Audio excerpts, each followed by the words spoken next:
Welcome to the Career Brand Story podcast, where we talk about your career, your brand, and your story. I'm Jeremy Tudor, career strategist, brand marketer, and storyteller that created the Career Brand Story method that has helped thousands of job seekers craft their career brand story for today's job market and land their dream job. Jeb, it's good to see you today. How are you? I'm doing well. It's a good day. So my air conditioning has been out at the house for like over a week now. And as I was leaving, they were installing a new air conditioning unit. And my wife texted me a minute ago and said, it's already 10 degrees cooler in here. So it's finally going to be below 90-something degrees in my home. Which I know, great feeling. First world problem, but hey, it'll be nice to have it back. I am grateful for my air conditioning. Sort of a first world problem. I mean, with all this climate change, global warming. Yeah, climate change is real. And you live in North Carolina. It's really, really hot and humid there. Extremely hot and humid. You know, here in Tennessee, it's hot. Actually, the AC in our car goes in and out. So that's the worst of it for us. But where we live currently, there's always a mountain breeze. That's really nice. Which has been really nice. And we've really enjoyed it.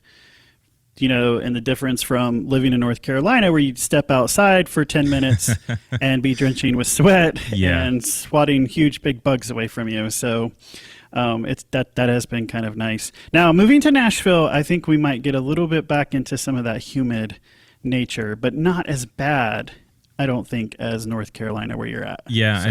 I think you're right. I think you're going to be going to a little bit warmer, but definitely not as bad. I mean, I've been just kind of pretending that, like, I don't know, this must be what Hemingway felt like in Cuba or something, you know. But at least he had, like, the beautiful ocean to look at. And you'll write something inspirational. That novel is about to come out. Yeah. Keep an eye out for that. Don't hold your breath. Yeah. Well, listen, everyone, we are going back to the basics over the next couple episodes. So I would encourage you, get a notepad out, get something to take some notes on. We're going to try to make this really extremely practical to help you get back to the basics in your job search strategy. We're going to be talking about how to craft a market-ready resume. We're going to be talking about how to curate your LinkedIn and how to use that better as a tool for you in marketing and finding jobs. And we're going to be talking about how to perfect that story pitch. Also going to talk a lot about the virtual story. I'm really excited to get into that because TikTok just this last week launched TikTok resumes. And so I was just talking to a client yesterday about this whole thing that short form video is not going away. And so what does that mean for you as you market yourself out there? I've got some ideas and some things around that. So I'm looking forward to talking about that. That's going to be over the next 3 episodes. So that's going to take us all the way through August. And we're not going to necessarily go in order that I just mentioned. Today, we're actually going to dive into some LinkedIn tips to give you. And then next week, we'll end up talking about the resume. And here's why we kind of reversed our order a little bit from the Career Brand Story method is if you have some accomplishments and you're like, I'm not a good writer. I'm not a Hemingway. And I'm not being inspired by the heat and the humidity. Here's what you can do. You can send us your accomplishments, and I will craft and write them out live on our podcast, on the next podcast that we're going to be doing. So you can send those to Jeremy, Jeremy, at careerbrandstory.com, or send us a direct message on any of the social media channels. We're looking for challenge, action, and result. Just the facts, challenge, action, result. Send those to us. I'll write it out live. Of course, I'll send it back to you as well, and you can plug it into your resume. So that's pretty exciting. Yeah, that's going to be great. And just stumbling backwards a little bit, you were mentioning TikTok resumes, and Instagram also recently came out, not about resumes, but that they are definitely embracing video more, that the Instagram of the future is not the photos that we're all used to. It's going to be all about short form video. Yeah, everybody's going to short form video. And here, I don't, this is probably a whole nother podcast, but is it because these social media channels and companies are pushing us that way, or is it because we really, as people, are responding to that more? That's a great question. And I am not an expert on that. I'm sure it's a little of both. But I mean, if you think about like Vine was here and it was extremely popular among a younger generation. And, Right. now that it became so popular, you can go on YouTube and watch all these hilarious Vine compilations. And then Vine went out, it was gone. But now seems to be the right time. I'm sure somebody from Vine is like, man, we just missed it by a few years. So it's really weird how this adoption and push cycle works.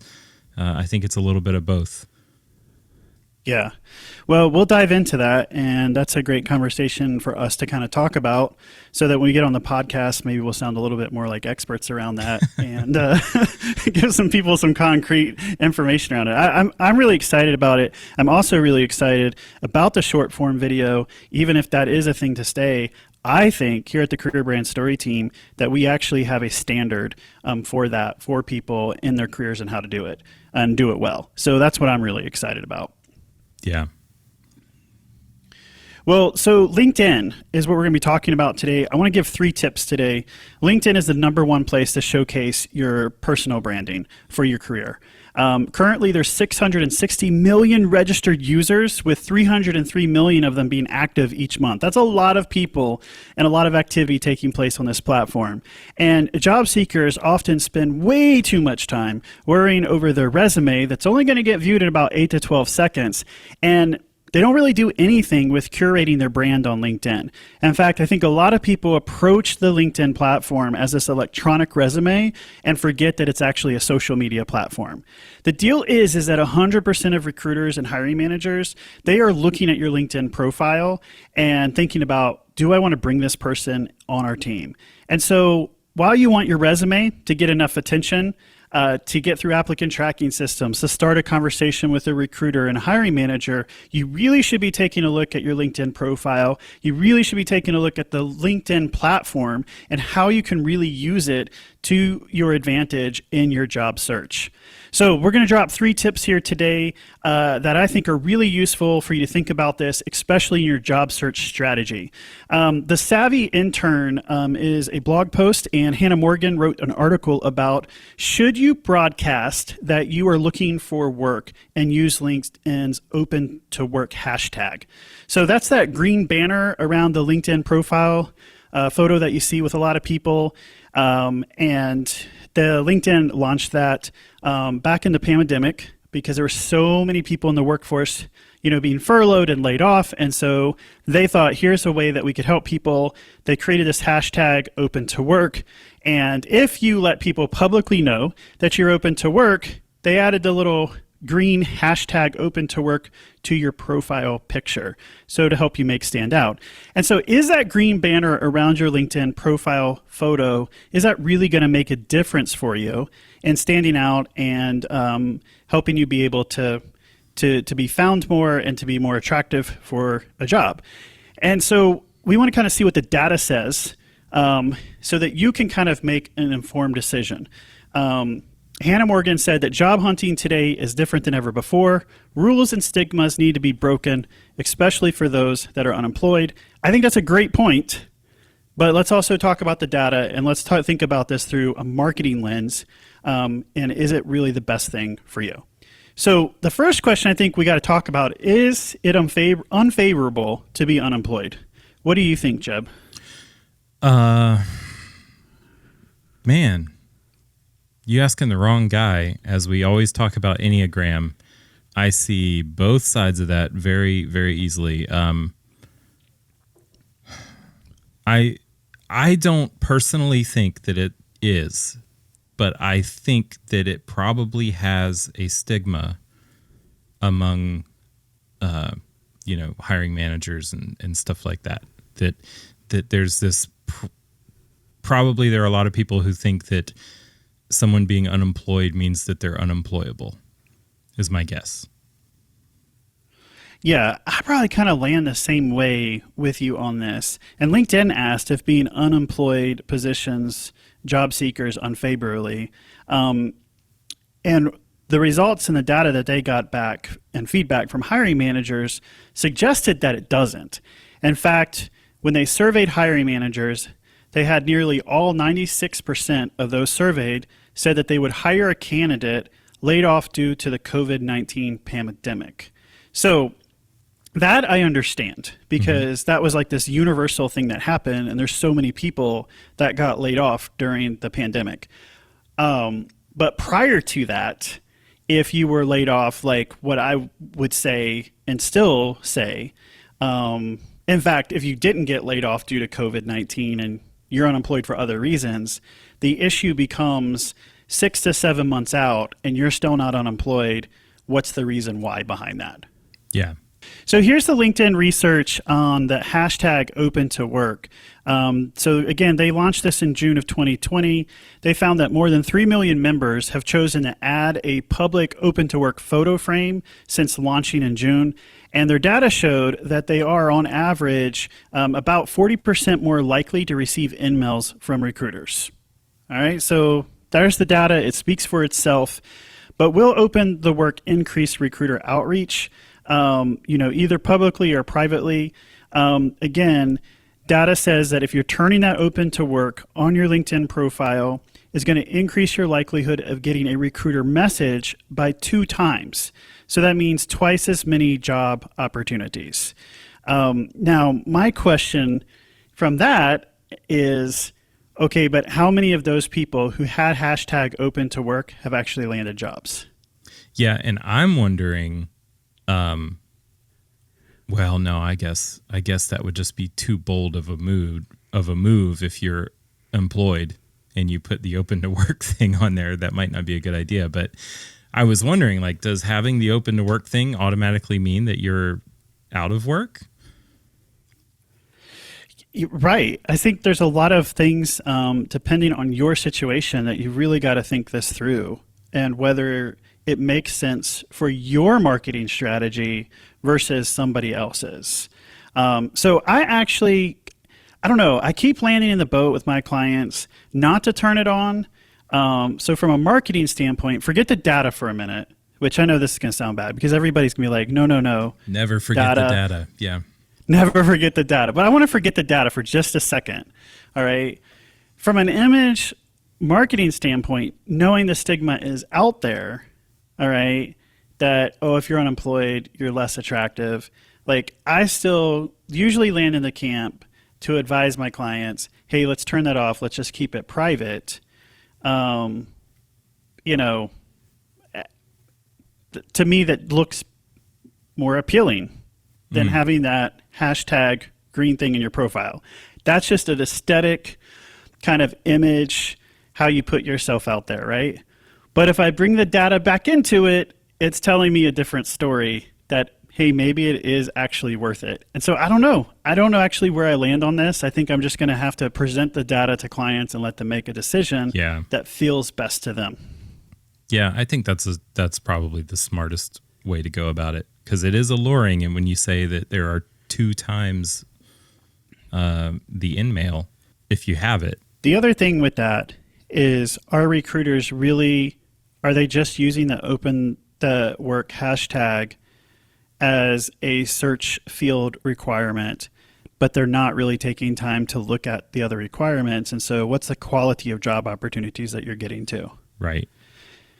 And that probably would weigh into my decision. So maybe it's one of those things you test and see what happens.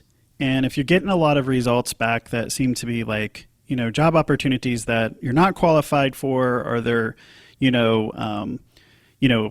entry level type of things that you would never apply to, then maybe turn it off for a period, kind of do an A/B test and see what works. Yeah. Testing is a good idea. Yeah. So let's say that you want to do this. Where do you do this? All right. So on your profile at the top, there is a gray box It's right underneath your name and your headline. This is only visible to you that says, are you open to work? If you've got it turned on right now, it may say open to work, and it will actually list out the data that you've put in there, like locations and things like that. If you click the pencil icon in the right-hand corner of that gray box, you're going to get options. And this is our team updates LinkedIn's for a lot of different clients all over the nation. And I don't understand what LinkedIn does, except that I don't know if they're rolling out new ways or they're testing it in different markets, how it should go. So sometimes this data, this box that opens up, gives you more options or less options. The options that it always gives you is job titles and location. Some of the other options that it will give you is like even putting salary requirements in there, which I would not do, and some other things. Yeah, there were things important ones in there like contract, full-time, part-time, temporary, that kind of thing. Yeah, that one usually is in there. The way they do locations sometimes, you used to be able to put in like 5 locations, and then sometimes you can just put in like the zip code location and a radius. And I've seen it both ways. It's never consistent. And so I've just got to think maybe they're testing different things out in different, depending on where someone is, or, I don't know how that goes. Yeah, maybe but the it's ones that based are on, always like, consistent. population density or something. Like if you're in the Raleigh area, you can put multiple things, but if you're more rural or something, you might just do a radius or something. Who knows? Yeah. If you work for LinkedIn and you're listening and you can tell us, send us a message, DM us. Yeah, come on the podcast. Yeah, even better. Don't be shy. Come on the podcast. Yeah, don't be shy. So what is consistent is job titles. And so at the bottom, so that's important. Add in you typically add in your top 5 job titles that you're looking for. And again, you can typically put in location. If you want to look for jobs like across the nation, you could put in where you live, but you could also put in United States. And it's going to pull all the jobs back for the entire country based on the job titles that you've selected. At the bottom of that box, there is a down arrow, and if you click on it, you've got 2 options. Option 1 is all LinkedIn members or recruiters only. And so if you click the all LinkedIn members, it's going to show that hashtag open to work green bar in your profile pic, and that gray box with all that information you just selected is going to be on your profile, visible to anyone who comes to your profile page. If you click on recruiters only, only recruiters will be able to see the information in that gray box. And they would have to click on your profile or in the platform part of LinkedIn that recruiters have access to, like it shows that data back there as well. So that's how you turn it on or off, and how that hashtag open to work green bar shows up in your profile. So we've presented the data.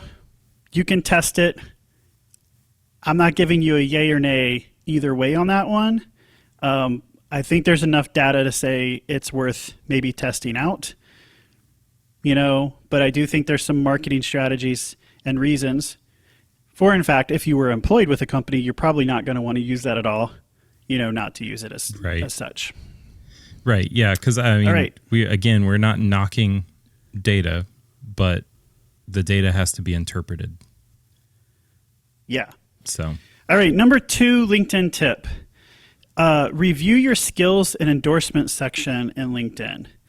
So if you don't have this section added to your LinkedIn profile, or maybe you haven't updated it lately, you need to go update this. It's typically, if you have it on your profile, it's going to be at the very bottom. If you add it, you can add it to your profile. It's going to be at the bottom. LinkedIn allows you to add up to 50 skills to your profile, and those in your network can validate that you have those skills by endorsing you. So if I go to Jeb's profile and he has a skill on there of, photography, then I would be able to endorse and say, yeah, he is great with photography. He's got proficiency in that. And that feature was rolled back out in 2012. There's now over 10 billion endorsements on the platform. According to LinkedIn, people who list at least 5 skills receive up to 70 times more profile views, which that's pretty significant, actually. Yeah, that's huge. Yeah. More importantly, listing these top skills is going to help you be more searchable based on the tools recruiters have access to find you on LinkedIn. So it will drive better job searches for you. It's going to share better jobs with you that you're interested in. It's going to alert recruiters that you're a good fit for their role based on those skills that you select. So what's important to do is if you have this section, you need to clean it up. So if you got things in there like Microsoft Word, Excel, PowerPoint, delete those. Okay, we know that you know how to use that, or we hope you know how to use the basics of that. Yeah. So you don't need those. If you've got things that are kind of generic, like leadership or management, get more specific about what that is. So instead of just leadership, maybe it should say team leadership or cross-functional team collaboration, right? Don't just say management. What kind of management? Business management, project management. Be specific in what you're actually saying the skill set is. And those skill sets should always be focused, just like in your resume with keywords, they should be focused on hard skill sets. The reason why for that is that's how recruiters go and search for you. So if I go out here to search for someone in LinkedIn or online anywhere, I'm not going to use the keywords like I'm looking for a creative, artistic, sassy, photographer, right? I'm not saying that's what Jeb's skills are, his soft skills. Well, but so that's not what I'm going to be looking for. Yeah. I'm going to be looking for commercial photographer, Adobe Suites. What else would I be looking for? Hard skill sets for you, Jeb. Oh man, taco eater. for commercial photography, the kind of commercial photography I do. So you might be, if you're an art buyer, you might be looking for somebody who does lifestyle photography or portrait photography, right? That kind of thing. And I'm looking at my skills and endorsements, and I know that I didn't enter these because I would never write something that just said magazines. But good news, people, 7 people say that I am skilled at magazines, whatever that means. I think that what that means is, I also do editorial photography, which is the category that magazines are in. But that should not be magazines. It should say editorial photography. Or you're just really good at looking at magazines. Yeah. I mean, I've been to a few doctor's offices. I know how to thumb through them. Yeah. And that's the thing, too, is that they usually have gotten added automatic. And so people can literally go in and just add any skill that they want. And just to prove this point, if you go to my profile, I actually added the skill set napping. And so I encourage you listeners, you can go and endorse me for napping just so that I know that you've listened to this podcast episode. I've mentioned it before. No one's endorsed me yet for it, but I'm waiting for the day for someone to endorse me for napping. He's a pretty good napper. So, yeah, I've also got weddings on here. So this comes to the point, that would have been appropriate for me. How long ago was I a wedding photographer? But the point is, years ago, that was an appropriate skill. But now I don't necessarily want that associated with my brand. So it makes sense for me to drop weddings from that section. Yeah, and I run into this a lot with people in the IT field who might be a software engineer and individual contributor, really hands-on. They're building, developing, deploying things, but as they move up into management, right, it's less about that hands-on experience and more about the people management and the team leadership and, higher executive level skills, and they don't have those listed. So it's really important, to go through, be able to check these things out and make sure that, you've got the right skills listed based on, what is your targeted job search that is out there? Yeah. So let me ask you this. I'm going to get some free career coaching here. I have some topics that are, I would say, or some skills that are supportive of my photography work, like graphic design. That's probably my highest number of endorsements is in graphic design. I'm not seeking graphic design work. I'm not seeking graphic design clients, but I know that having a history of graphic design knowledge, it influences my photography. If I'm shooting for a client, I know to leave a lot of negative space for their graphic designers to work with. I have a good sense of layout and in negative space. But does it make sense for me to leave that in as my skill, as a skill? So you have 50 skill sets that you can list, which is a lot. So in a resume, I typically only recommend, like, if you're going to do like a keyword bank of skill sets, that you only do like 9 or 12. But LinkedIn gives you room for 50. The other thing that they allow you to do is to feature the top 3 that are really most important to you. And from my experience, those do kind of drive how key jobs are shared with you and how kind of job searches, recommended jobs will happen for you. So in that case, I think you could probably leave graphic design as a skill set, but the ones that you had featured would still be more focused on the photography side of what you were targeting, like in commercial photography. Makes sense. Yeah. Yep. Yeah. So, and again, that's a great question. And so I think you just kind of review that, periodically to make sure, okay, do these top 50 skills really make sense for where I'm at in my career today and where I'm trying to go? Yeah. The other thing that you got to be careful is not to play the game and changing your skills for every job that you apply to in LinkedIn. So when recruiters post a job, it's possible for them to list kind of like the top skills, like 8 to 10 top skills in the job posting. And so if you go click on that job posting, they'll actually do a little green check mark, right? And say, okay, here's the skill sets that match up based on the 50 skill sets that you have and the top 10 that they're looking for, you were a match. The issue with this is at one time, I think this is fixed now, but at one time it didn't always recognize. So if you had social media marketing as a skill and the recruiter only mentioned marketing, it wouldn't pick up like from a search. Like the keyword had to be exactly like what the recruiter listed. The other issue that can happen is you look at those 10 skill sets and you're like, oh, well, I didn't put that I had social media marketing skills. I'm going to go back and add that so that I get that check mark on this job posting. I apply to that job. Then you go to another job and they're like, oh, we need someone with social media campaign. You're like, oh, shoot. And you go back and you start changing it. What's going to happen is every time you change that, it's changing it, right? So you can get into this like crazy game of trying to always try to make these skill sets like be perfect. And so just don't get into the weeds of this. The best way, the basic way to think about this is hard skill sets, what's listed in your resume, listed in LinkedIn, and kind of go from there. So it kind of drives me a little crazy sometimes to think about this section because I feel like there's parts of it that are underdeveloped or it's not completely thought out. But for all the reasons we just discussed, there is some added value to it. Yeah.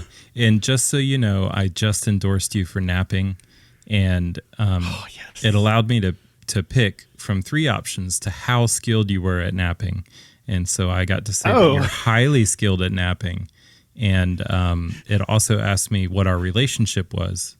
And I almost chose that you had reported to me in this position of napping, but instead I just chose that we worked on the same project together. But actually, there is an old picture of me napping on your couch in the studio with a company. It was a table covering for like a booth. Oh yeah. With the company logo.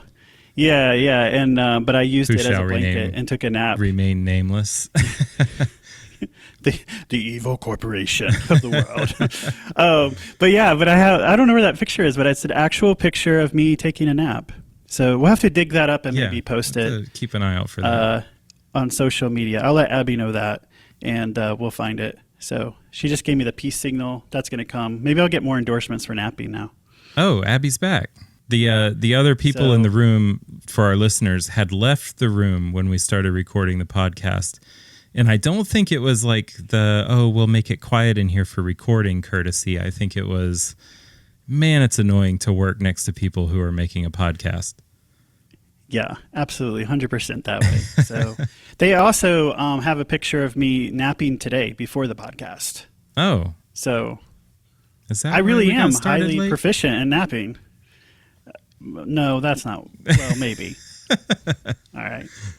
Anyways, check out your skill sets. Go endorse me for napping, and maybe we'll start a napping club group or something on LinkedIn. Yeah. Who knows? Well, joking aside, that rest is important. Your brain needs it. Yeah, 100%. So I actually told the team as we go virtual, I was like, hey, look, you don't need to like communicate to me that you're going to go take a nap. Go take a nap. Enjoy. Yeah. Work appropriately. That's right. So, For it. all right, here's the third tip. And so if you've seen where we're going with this, so we talked about the open to work hashtag, right? Right. That can help you with like job search, getting recruiters' attention. Now we've talked about your skill sets and endorsement, right? Helping with your job search and everything. Here's tip number 3 on LinkedIn: set up job alerts in LinkedIn. There are 100 million job applications on LinkedIn every month, but being one of the first to apply can increase your chances by landing a job by 4 times. So as you search for jobs on LinkedIn, there's a variety of filter options available to you, such as like location and industry, commute times.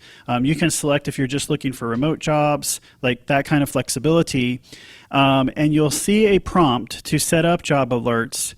And once you've set up job alerts, LinkedIn is going to send you a notification within minutes of a relevant job posting. And you got some options. You can have those sent daily to you, to your email. You can have them sent weekly into a digest, or even when you go in there into the platform, there's a place where you can be able to see that and, access those jobs right away that are fitting within what you were looking at in your parameters.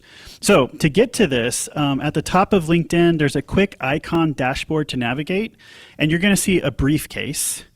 And if you click on that briefcase, it's going to open the world of jobs to you. Look at all these jobs. All those jobs, hundreds of millions of jobs just waiting for you to apply. Yeah. So it's going to show you recommended jobs that you may be interested in. Guess how it's figuring that out for you automatically? Based on your job titles that you selected. Remember when you were turning to open the hashtag on or off? It's also figuring that out based on the skill sets that we just mentioned that you went through as well. So once you are in there, what you can do is put in a job title, and if you want, location, and click search. And it's going to pull back a bunch of searches. So Jeb, I think it looks like you're doing this. Yep. Real live time. Yeah. So what's the job title that you selected? Okay. So I had already done this before. And there's not a lot of photographer jobs. So what it typically goes to for me is producer, because I'm listed as producer of the Career Brand Story podcast. So I have my top 3 current recommended jobs for me are photo producer for a company in the Triangle, a producer of innovation for a company. I don't think that that's necessarily the kind of producer that I am. Right. And creative director at one of my old clients. And these are, except for that one innovation producer, these are very appropriate for me. But even better, as I'm not seeking these jobs, I know people in my network who are, and I can help get this information out to them that, oh, hey, did you know so-and-so is looking for a creative director? You should apply. So when you click on like the creative director job search, how many jobs come back right now for that one? Oh, that's a good question. Well, you know what? I'm having a little bit of a technical difficulty here because I don't see just a... Oh, there it is. I see the search box all the way at the top to search for creative director. Yep. I see. Let me type that And then in. just don't put a location in. We'll just do the whole United States. Okay. LinkedIn, my LinkedIn page is broken. Hold on. I'm working on it. If you're listening to this and you're on the team at LinkedIn, on the dev team, this jobs page is not working in my version of Chrome. I would appreciate some help. So maybe you'll have to pull yours up because I can't even Let me click do that in really the quick. search box at the top. But see what's I will click on one of their suggested ones. How about that? I'll click on executive producer. And that's doing a search for executive producer. I have 7,860 results. Yeah. So depending on, right, the job that you're looking for, you could come with thousands of results. And that's where their filters, I think, are really nice, where you can get down and really kind of filter out what you're really looking for. And so, again, from a filter standpoint, when you get all this list of jobs, you can filter your experience level. So you can choose, whether internship, entry level, associate, mid, director, executive. You can search by the company. So based on, if you search by job title, it's going to bring back all the companies, which is really nice. You can choose the top like 7 or 10 companies that you're really interested in. You can choose by job type, which is going to be full-time, part-time. They have just a button just for remote now. They also have one that's called Easily Apply. So what Easily Apply means is that those jobs within LinkedIn, all you have to do is push the button Easily Apply, and you're done. That's it. Nice. So that's really good. Yeah. And you can click another button for all filters, and you can get it down to, they even have benefits and things like listed. I think that the ones that they have listed in the dashboard are your most important ones. And the best ones to use. One that I think is really good that a lot of people don't know about or forget to use it is the very first one of date posted. And so the results that always come back are anytime. So that's why you get like thousands of results. But if you were to click the one that says in the past 24 hours, right, your results are going to drop down to the most recent job postings that were just posted in the past 24 hours. Yeah, that brought us The good from news about almost 8,000 to 414 results. Right. So first of all, it's going to be a lot easier to search 400 versus 7,000.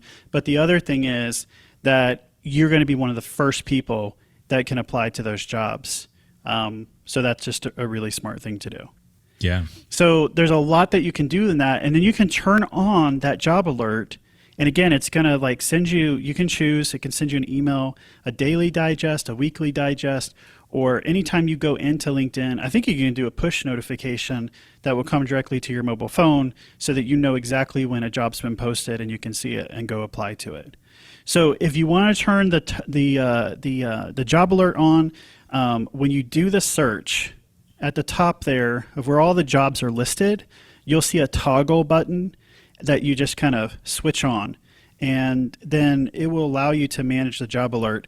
You can also go back in and manage your job alert. So if something's not producing good results or you're tired of seeing the results from that job and that's not where you're going, you can delete it or you can change the parameters within that job alert as well. Yes, I'm looking at that right now, and I'm glad we're doing this episode because I see one that I need to change. I see exactly why I'm not getting alerted for these jobs because there's a filter turned on that shouldn't be on. It's like filtering for one specific company. Right. and, Oh yeah. yeah. So I would Yeah. like, But that shows just how how specific you can get it to be for you. Yeah. And I think that that's one of the most overwhelming things for job seekers. Doesn't matter what job board you go to, put in a job title and you're met with thousands of jobs. And so which do you apply to? How do you go to kind of attack that? And that's where I think you got to think through a really strategic strategy and get really focused on who you want to work for and what you're really targeting, so that you kind of zero in your energy in the right ways and not get overwhelmed by the Yeah. many options that are out there. yeah, when you talk about being You know. strategic, that filter that I just mentioned that I needed to turn off was because, and this is just something I forgot about, but a couple of years ago, I heard that the photographer that worked at this organization was going to be leaving. So I made it a thing so that as soon as that position came up for that company, that I would get an alert You'd see it. and I could get in there. It turns out that photographer did not leave that organization. You're still waiting. So that's why I never got an alert. But, the point is you can be strategic. You can use the rumor mill to your advantage. You can put this stuff in here and filter it so that you can be the first or one of the first to know and get your application in. Yeah. So back to basics, using LinkedIn as a job search tool is really wise to do. We've given you the data on whether you should use the hashtag open to work. Our suggestion is test it. See if it works for you. See if it doesn't work for you. Review your skills and endorsement section in LinkedIn. Make sure that that's really updated. And the third one, go set up those job alerts in LinkedIn. And here's the deal. Did you like these tips, Jeb, today? Yeah. I mean, I knew what we were going to be talking about, and I still found things that I could change to improve my LinkedIn profile.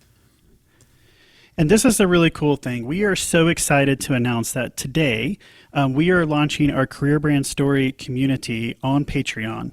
And so for just $10 a month, members of our community will receive exclusive content just like this, including weekly lives where you can do Q&A with myself and members of the Career Brand Story team and other members of the Career Brand Story community to answer all of your questions about career strategy, brand marketing, personal branding, and everything else in between.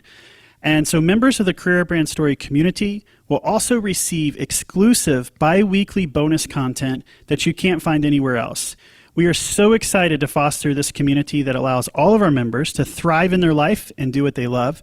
You can sign up today at patreon.com. We are so excited for this. We're looking forward to seeing you in the Career Brand Story community on Patreon and joining us in more in-depth conversations and behind-the-scenes conversations like this. Yeah, join us. We look forward to having you. So we're going to take a minute and just also say that this episode is sponsored in part by Enter Your Fellowship. If you're a college graduate or in college and at least 21 years old and seeking to understand how to best participate given your unique gifts and talents and desires, consider taking an intentional gap year to gain clarity. Enter Your Fellowship is now accepting applications for the 21-22 year. Let's close the gap together. Apply today at enteryear.org/apply. So, Jeb, I'm really looking forward to that Patreon community launching this week and getting just to see our clients from the past. So many people already email and are connected with me on Instagram and TikTok and Facebook. And so there's interaction there, but I'm looking forward to the opportunity to have more conversation with them and being able to hear also when people are landing jobs. So I get those texts. I'm working with a client right now who he's going from $70,000 and he got a job offer this week for $118,000. Is that right? Am I saying that right? Yeah, you're saying that right. So that's a huge, so it's huge. And he's got another interview in the pipeline. And so I get those texts. I get to see that. But what's exciting about being able to launch a community on Patreon is we get to share that stuff together. Yeah. And that's why we started Career Brand Story. That's why we do this podcast, is because at the end of the day, our entire mission statement is we want people, whatever it is that you do, thrive in your life and do what you love. And I'm just excited about opportunities for us to share that more together. I'm really excited about it. Yeah, If I you am couldn't too. tell. And the Patreon platform, I think, is great because it gives people options. Not an overwhelming amount of options, but it gives people options. So, anybody can get over there and be a part of the community and get more help with the things that they need based around their career.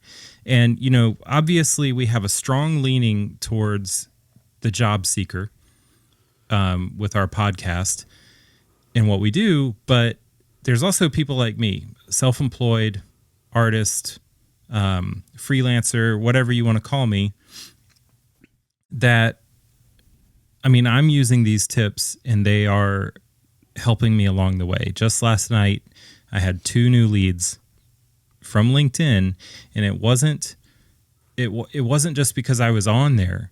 I actually got feedback in the comments on their form on my website when they reached out to me that my whole brand was so well put together that that's why they contacted me, that it really looked like I knew what I was doing.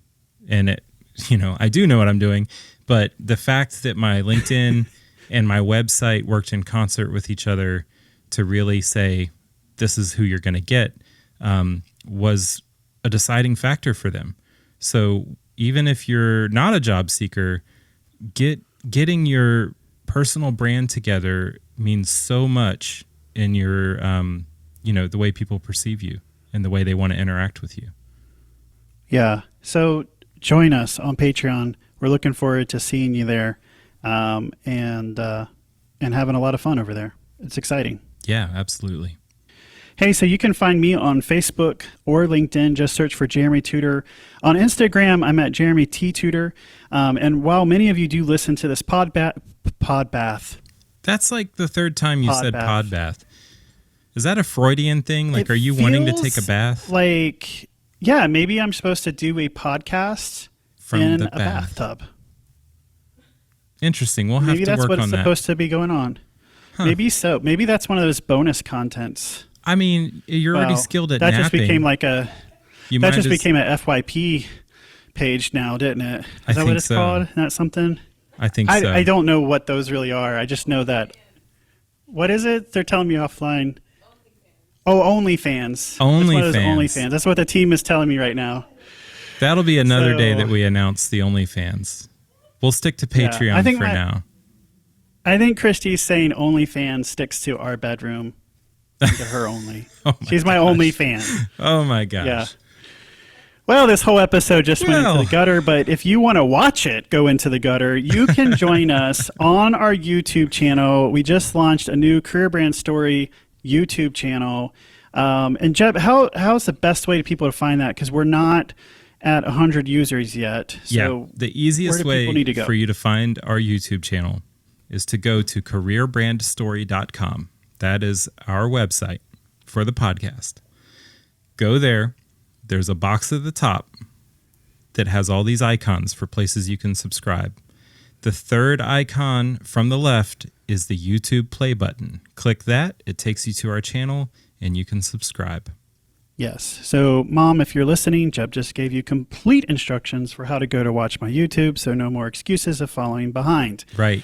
It's the red button with the white play symbol on it. Yeah. So please join us. We would love to get, I would love to see 100 subscribers on YouTube and 100 subscribers join us on Patreon. Wouldn't that be pretty cool? That would be fantastic. I think that's a Yeah. great first goal, and I think we can do it. If you're listening to this podcast, if you enjoy it, subscribe, but also please, tell your friends. I think that there's Yeah. content on this podcast that people wouldn't necessarily expect based on the title. But, if you're a listener, you obviously know that we talk a lot more than just about what's going on around the water cooler or the conference room in corporate life. Apparently so. We also talk about things going on in the bathtub. We also talk about OnlyFans, apparently. Yeah. Hey, so Jeb, where can everyone find you right now? You can find me at my website, jebgraph.com, or on all social media. My handle is @JebGraff. That's JebbGraff. So we'll see everyone on Patreon. Thanks for tuning in and keep thriving. If you're interested in advertising your business on our podcast, we advertise for local and national companies. Contact McKay at careerbrandstory.com for more information. That's MCCAY at careerbrandstory.com.